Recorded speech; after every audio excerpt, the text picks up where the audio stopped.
গতকাল দিনব্যাপী ভারী বর্ষণ ছিল নোয়াখালীতে এবং এই ভারী বর্ষণের ফলে কিন্তু বিভিন্ন স্থানে যে নিম্ন অঞ্চলগুলো ছিল সেগুলোতে যে আগের যে জলাবদ্ধতা ছিল সেখানে কিন্তু পানি আরও বেড়েছে। তো আমরা জানিয়ে রাখি যে আজকে কিন্তু ভোর থেকে নোয়াখালীতে থেমে থেমে হালকা থেকে মাঝারি ধরনের বৃষ্টিপাত হচ্ছে। তবে বৃষ্টিপাত কিছুটা কমলেও কিন্তু যে দমকা হাওয়া সেটি কিন্তু রয়েছে।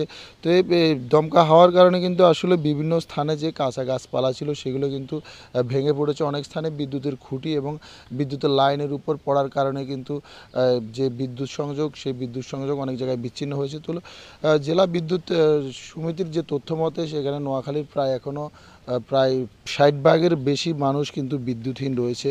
তো বিদ্যুৎ বিভাগ বলছে যে আসলে তারা কিন্তু যে বিদ্যুৎ লাইন সচল করার জন্য কিন্তু কাজ করে যাচ্ছে। তো আরেকটু জানিয়ে রাখি যে গত যে বন্যা পরবর্তী যে নোয়াখালীর যে জলাবদ্ধতা সেটি কিন্তু 1 মাসের বেশি সময় ধরে দীর্ঘ হয় এবং সবশেষ গত 2 দিনের বৃষ্টিপাতের কারণে কিন্তু ওই এলাকাগুলোতে আবারও পানি বাড়তে শুরু করে এবং মানুষজন বলছে যে আসলে এমনিতে গত 1 মাসের বেশি সময় ধরে তারা জলাবদ্ধতার কারণে দুর্ভোগ রয়েছেন এবং তাদের দুর্ভোগ আরও কয়েক মাত্রায় বাড়িয়ে দিয়েছে কয়েকদিনের বৃষ্টি। তো এছাড়া জানিয়ে রাখি জেলায় কিন্তু জেলা প্রশাসকের তথ্য মতে এখনও জেলায় প্রায় 11,50,000-এরও বেশি মানুষ কিন্তু পানিবন্দী হয়ে আছে।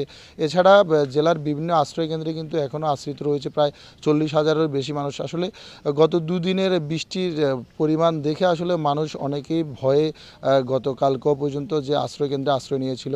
তো জানিয়ে রাখি জেলায় কিন্তু ইতিমধ্যে যে ডায়রিয়া এবং পানিবাহিত রোগের সংখ্যা সেটিও কিন্তু আবারও বেড়েছে।